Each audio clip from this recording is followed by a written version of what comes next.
Mic check hello mic check. Meerut में UP STF से हुई मुठभेड़ में कुख्यात गैंगस्टर अनिल दुजाना गुरुवार को मारा गया। उस पर संगीन गुनाहों के 62 मामले दर्ज थे। अनिल दुजाना पर यूपी पुलिस ने 75,000 रुपए का इनाम घोषित कर रखा था।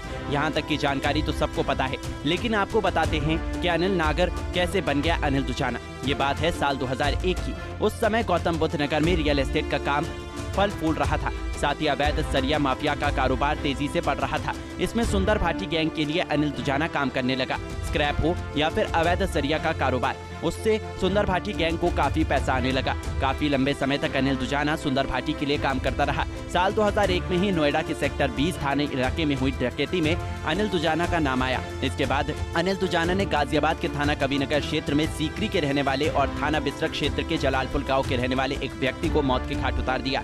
इसमें अनिल दुजाना पर हत्या का मुकदमा दर्ज हुआ। इसी दौरान सुंदर भाटी गैंग की दुश्मनी नरेश भाटी से हो गई, जो कि तत्कालीन जिला पंचायत अध्यक्ष भी था।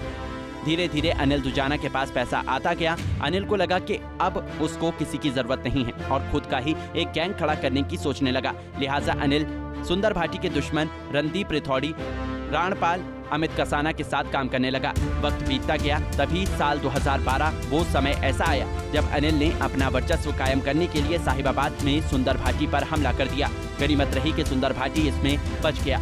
उसको AK-47 और आधुनिक हथियार चलाने का बहुत शौक था, क्योंकि उस समय बदल रहा था। इसी बीच पुलिस विभाग के पास भी आधुनिक हथियार आने लगे थे। उधर सुंदर भाटी पर अनिल द्वारा लगाए गए हमलों से आसपास के जिलों में मैसेज फैलने लगा कि सुंदर भाटी कमजोर पड़ गया है। इसलिए सुंदर ने घात लगाकर अनिल के बड़े भाई की गोली मारकर हत्या कर दी। इसकी वजह ये थी कि अनिल ने सुंदर भाटी के राइट हैंड माने जाने वाले 2 बदमाशों को मौत के घाट उतार दिया था। वो दोनों ही सुंदर के लिए रंगदारी, फिरौती और अवैध काम किया करते थे। इसके बाद साल 2014-15 में दोनों ने एक दूसरे को टेबल टॉक के लिए आमंत्रित किया था, जिस पर दोनों में सुलह हुई कि अब से एक दूसरे पर हमला नहीं करेंगे और ना ही किसी भी केस में एक दूसरे के खिलाफ गवाही देंगे, जिससे कि किसी को अपने पर दर्ज हुए मुकदमे पर कोई कार्रवाई न हो सके। साल 2017 में बीजेपी सरकार आते ही योगी आदित्यनाथ की तरफ से जीरो टॉलरेंस नीति अपनाई गई। इसके बाद अनिल दुजाना और सुंदर भाटी ने एक दूसरे पर हमला करना बिल्कुल ही बंद कर दिया। समय बीतता चला गया और दोनों गैंग अपने अपने रास्ते पर हो गई। इसके बाद अनिल दुजाना ने बागपत के गिटौर गाँव की रहने वाली लड़की से शादी कर ली। इसके बाद अनिल दुजाना अपनी पत्नी को जिला पंचायत अध्यक्ष का निर्दलीय उम्मीदवार बनाकर चुनाव लड़ाना चाहते थे, मगर उस समय तत्कालीन गौतम बुद्ध नगर कमिश्नर ने तो मुकदमे दर्ज कर दिए और पुलिस का जवाब बनते ही अनिल दुजाना की पत्नी ने अपना नाम वापस ले लिया। बता दें कि अनिल अपराध की दुनिया में इस वजह से कूदा था ताकि उसके पास दौलत की कोई कमी ना हो। अनिल दुजाना ने पहले पैसा कमाने के लिए क्राइम किया, इसके बाद क्राइम में बने रहने के लिए पैसा कमाया। फिर साल 2017-18 में अनिल को कई मामलों के लिए जेल जाना पड़ा था और आपराधिक घटनाएं भी कम होने लगी। कुछ दिन पहले ही अनिल जमानत पर अयोध्या जेल से बाहर आया था। इसके बाद उसने फिर से अपने पिछले मुकदमों के गवाहों को धमकाना शुरू कर दिया। तभी फिर से अनिल दुजाना के ऊपर थाना सूरजपुर और थाना दादरी में 2 मुकदमे दर्ज हुए। इसके बाद पुलिस अनिल दुजाना को तलाशने लगी। फिर रेकी करते हुए यूपी एसटीएफ ने 4 मई को अनिल को मेरठ के जानी इलाके से मुठभेड़ में ढेर कर दिया। अगर अनिल की संपत्ति की बात की जाए तो उसकी संपत्ति का खास ब्यौरा नहीं लगाया जा सकता है। उसके पास अवैध रूप से बनाई गई संपत्तियां थी।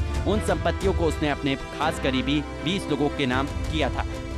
अगर अंदाजा लगाया जाए तो अनिल दुजाना के पास करीब सैकड़ों करोड़ों रुपए की अवैध संपत्ति है, जो कि ग्रेटर नोएडा, गाजियाबाद, बागपत और मुजफ्फरनगर में है। यूपी एसटीएफ ने अनिल के एनकाउंटर के बाद की गई प्रेस वार्ता में कुछ लोगों के नाम रखे, जो कि उसके लिए रंगदारी, फिरौती और अवैध काम करते थे। पुलिस उनकी भी जांच कर रही है। बताया जा रहा है कि 1 दशक तक अनिल दुजाना का एक ऐसा खौफ था, जो प्रॉपर्टी उसे पसंद आ जाती थी उस पर JDS लिख दिया जाता था। JDS अनिल दुजाना का उस समय का कोड बन गया था। JDS का पूरा मतलब है जय दादी शक्ति, क्योंकि दुजाना गांव में एक माता का मंदिर है जिसका ये नाम है। इसलिए अनिल दुजाना ने अपना कोड वर्ड JDS चुना था। बहरहाल अनिल दुजाना यूपी एसटीएफ के एनकाउंटर में मारा गया है। वहीं पुलिस अब उसके करीबियों की भी खोजबीन में लगी हुई है। Bureau report, Punjab Kesari TV.